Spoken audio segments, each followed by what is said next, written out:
Funny thing hearing from Charlie Foster after all these years, eh? It's very cheeky to expect someone to come all the way out to the airport to have lunch. Well, he's on a layover from London, so I figured, why not nip out to see him? For your convenience, would all arriving passengers report directly... Do you see him? Just look for someone tall, blonde, and good-looking. Bob? Bob Fish? Charlie Foster. Oh, it's been what, 15 years? You remember Margaret? Of course, Margaret. You haven't changed a bit, and you always did look smashing in that dress. Oh, thank you. It's nice to see you, too. Let's sit down and I'll get us a drink and something to eat.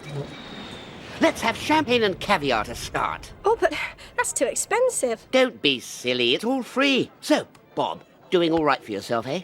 Oh, can't complain, eh? Great country, Canada. I do a lot of business here, but I'll tell you where the real money for dentists is. The Arabian Peninsula. Money to burn and terrible teeth. That'll be all the dates, I expect. Are you a dentist too, Charlie? No, Bob was the one with the brains for that. I dropped out, went into the family business. Medical and dental supplies, that sort of thing. Oh, there's money in that. Yes, well, there's a huge profit margin in human suffering.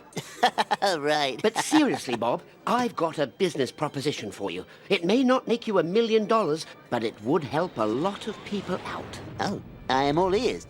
The past few years, I've started up a number of foundations. We've shipped eyeglasses to India and hearing aids to Africa.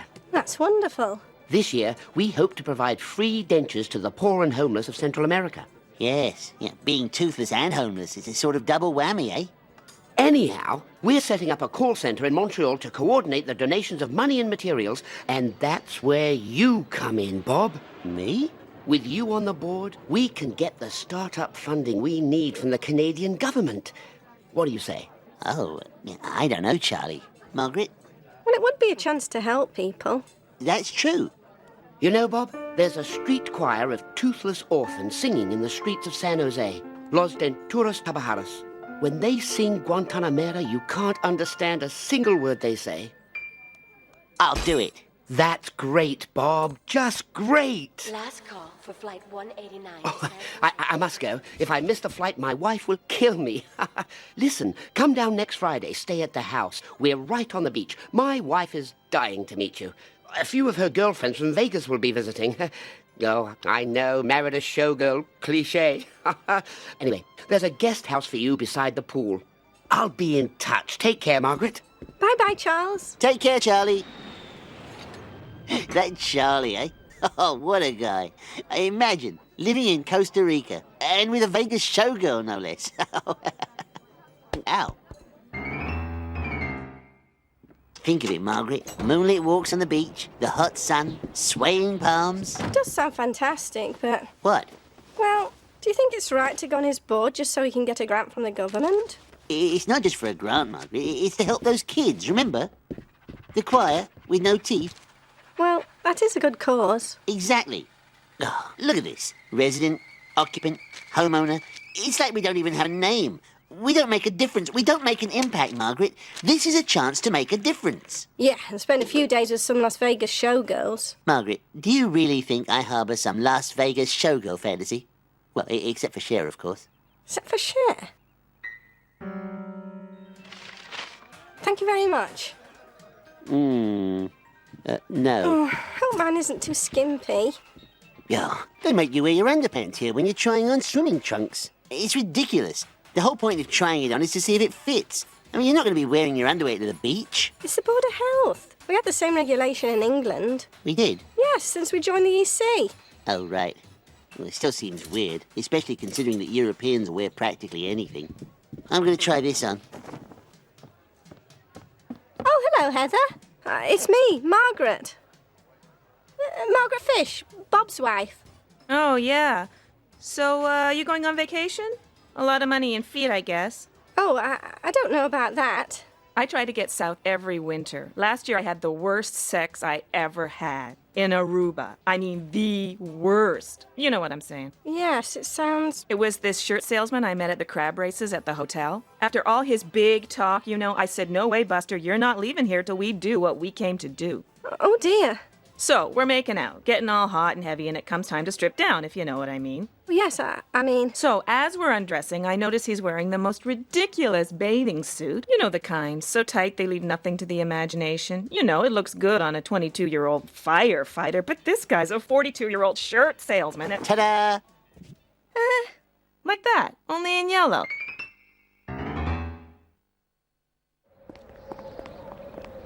That's it. I can't go back to work. Oh, you're being ridiculous. Margaret, I'll never be able to look Heather in the face again.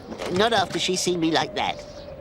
I don't understand. You were going to wear it on the beach. Yeah, but not with my underwear showing. Anyway, if you're so modest, you should be buying those big baggy trunks. From the Minister of Justice. It's humiliating. We'll have to move. That's all there is to it. Maybe just stay in Costa Rica. I mean, you heard Charlie say they have terrible teeth down there. We may not be going to Costa Rica. What? Why not? I've been called for jury duty. But this is ridiculous. I was just starting to get excited about this holiday. Well, we'll just get you out of it. Oh, I know.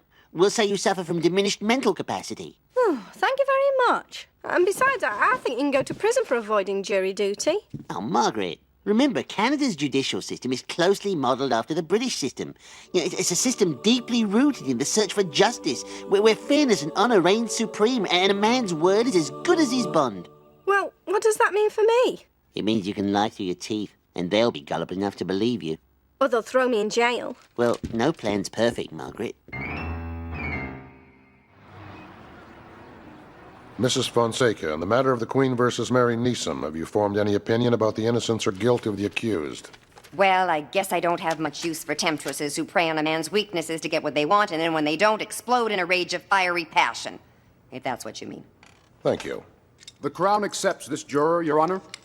And the defense? The stapler's completely jammed. The defense? Yeah, good. Great. Nice to meet you. All right, thank you. You can step down. God, they'll take anybody. Margaret Fish to the stand, please. Have you formed any opinion on the guilt or innocence of the accused? No, sir. The Crown accepts this juror, Your Honor. We, Mary and I, the defense, accepts this juror. Permission to approach the bench, my lord? Are you a lawyer? No, not per se, my lord. But I am a professional, a medical man to be precise, involved in third world relief. Mrs. Fish is my wife, and for reasons we needn't go into now, we'd both appreciate it if she was assigned an easy case, or at least one, if you will, that would be finished by next Friday. May it please the court. Hey! Hey! Oh!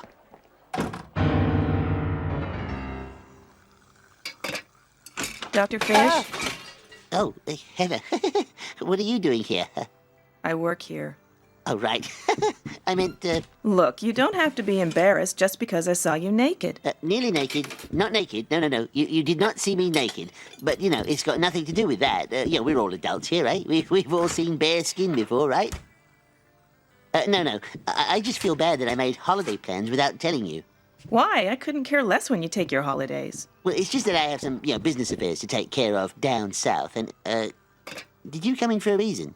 This came for you. Oh, and there's a long-distance call for you, line 2. What?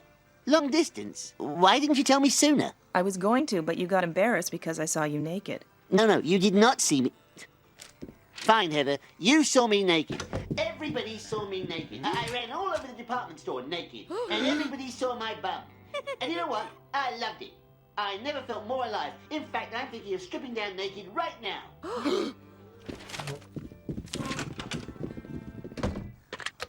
Hello, Bob Fish here. Bob? Charlie Foster. Charlie, hey, what a surprise. Bob, the reason I'm calling is that I'm here with the Minister of Development for Costa Rica. They're giving us the money to hire and train the technicians we'll need to start making the dentures. But they'll need to see that we have the call center up and running as a sign of good faith. So since you're our only man in the country right now, we'd like you to sign the lease on our behalf, and we'll get you on the board as soon as you get down here. Your first year's director's fee should be with the contract. Yes, it's very generous. Sign the lease, hop on a plane, and get down here. I'll have a car bring you to the house. Sylvia is dying to meet you. Righto. Give Sylvia my regards.